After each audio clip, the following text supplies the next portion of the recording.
वाल्याचा वाल्मिकी कसा झाला. पूर्वी रानात एक वाल्या कोळी नावाचा दरोडेखोर राहत होता.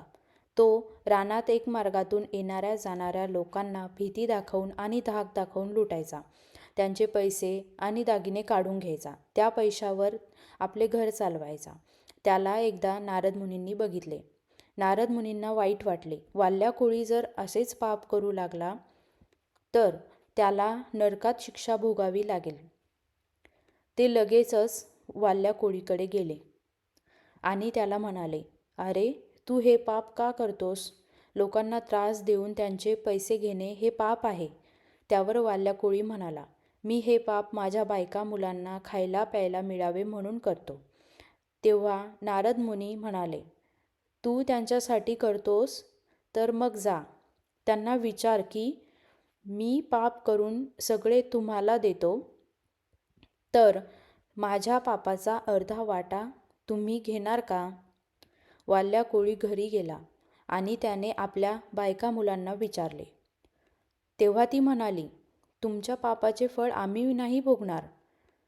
तुम्ही लोकांना त्रास देऊन पैसे मिळवतात तर त्याचे पाप तुम्ही भोगा.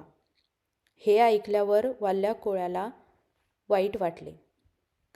आपण एवढी वर्ष निरपराध लोकांना फार त्रास दिला.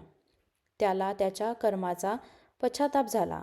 तो लगेचच नारद मुनींना शरण गेला आणि म्हणाला, आपण मला क्षमा करा. या घोर पापातून मला मुक्त करा. तेव्हा नारद मुनींनी प्रेमाने म्हणाले, वाल्या, तुला पश्चाताप होतोय ना? आता तुझ्या पापातून मुक्त होण्यासाठी तू राम राम असा नामजप कर.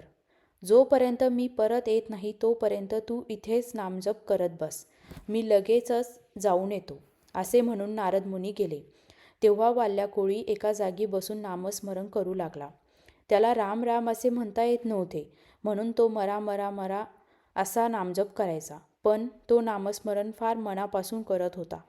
असे करता करता 1 दिवस गेला, 4 दिवस गेले, 1 आठवडा गेला, तरी वाल्या कोळी नामस्मरणच करत होता. 1 मास, 2 मास असे करत करत वर्ष झाली, पण नारद मुनी आले नाहीत. पण वाल्याचा नामजप अखंड चालू होता. तो ज्या रानात बसला होता तिथे लाल मुंग्यांनी वारूळ बनवले, तरीही वाल्या कोळी उठला नाही. हळूहळू वाल्याचे सगळे शरीर मुंग्यांच्या वारुळाखाली झाकले गेले.